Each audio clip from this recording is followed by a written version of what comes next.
Kemudian pertanyaan terakhir dari juz 1.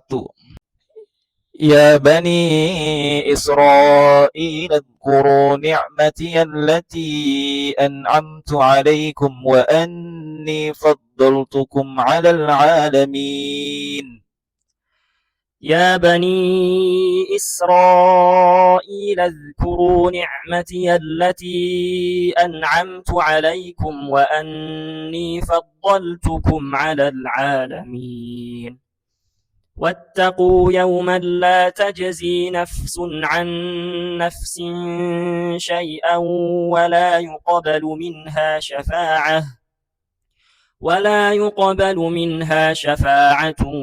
ولا يؤخذ منها عدل ولا هم ينصرون. Baik, alhamdulillah ya selesai di juz pertama. Ya, kita masuk lagi di juz kedua. Ya,